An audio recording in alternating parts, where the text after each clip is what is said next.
பிரியமானவர்களே, இயேசு கிறிஸ்துவின் நாமத்தில் உங்களுக்கு என் அன்பின் வாழ்த்துக்கள். அழகான ஒரு இடம் இல்லை? என்னங்க இது, கடல் இருக்குது, எங்கள் பக்கத்தில் சிலுவெல்லாம் தெரியுதுன்னு பார்க்குறீங்களா? இது தூத்துக்குடி மாவட்டத்தில் உள்ள மணப்பாடு என்கிற ஒரு அழகான ஒரு இடம். இந்த இடத்திற்கு 500 ஆண்டுகளுக்கு முன்னால் பிரான்சிஸ் சேவியர் என்கிற மிஷனரி இயேசுவை அறிவிக்க வந்திருக்கிறார்.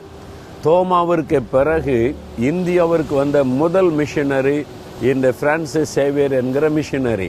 கோவாவிலிருந்து கடற்கரை ஓரமாக ஊழிய செய்து 40 சபைகளை அவர் கடற்கரை ஓரத்தில் கட்டியிருக்கிறார். அவ்வளோ மக்களுக்கு இயேசு பற்றி சொல்லி இருக்கிறார். இயேசு கிறிஸ்து என்கிற இரட்சகர மக்கள் அறியும் போது தான் உண்மையான சமாதான ஆசீர்வாதத்தை பெற்றுக்கொள்ள முடியும். அந்த அன்பை அறிவிப்பதற்கு அவ்வளோ தூரம் வந்திருக்கிறார். அவர் இந்த மணப்பாடு என்கிற இடத்துல, இந்த கடற்கரை ஓரத்தில் பின்னால் பார்க்குறீங்கள, அது கடலை ஒட்டி இருக்கிற ஒரு குகை.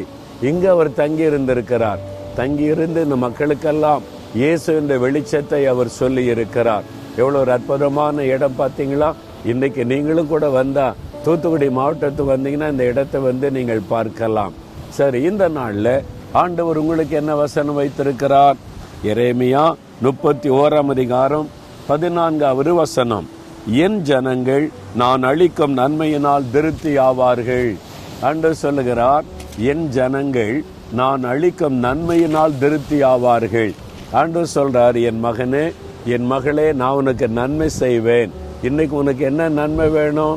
ஏதோ ஒரு காரியத்தை எதிர்பார்த்திருக்கல, இன்னைக்கு இது நடக்கணும், இந்த காரியம் ஜெயமாகணும், இந்த காரியம் வாய்க்கணும், இந்த நாள் ஆண்டவர் என் கூட இருக்கணும்னு நினைக்கிறல்ல.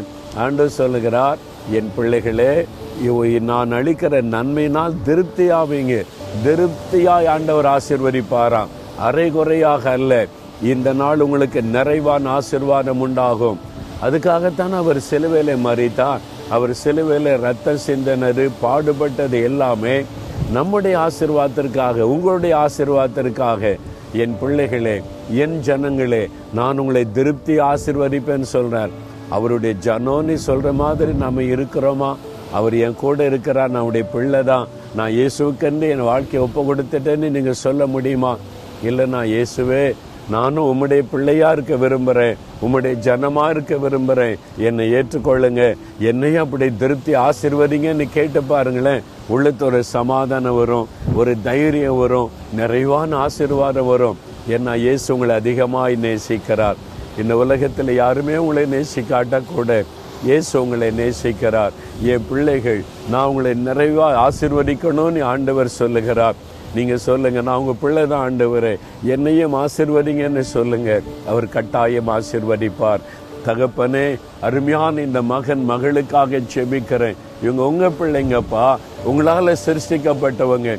இவங்களுக்காக சிலுவையில் நீங்க ரத்த சிந்தை மறித்தீங்க, ஆசீர்வதிங்க.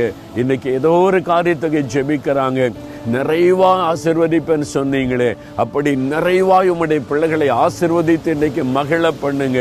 இன்னைக்கு அவங்க திருப்தியா சந்தோஷமாய் இயேசு என்னை ஆசீர்வதித்தார் என்ற மகிழனும் அப்படி ஆசீர்வதிங்க. இயேசு கிறிஸ்துவின் நாமத்தில் ஆமேன், ஆமேன்.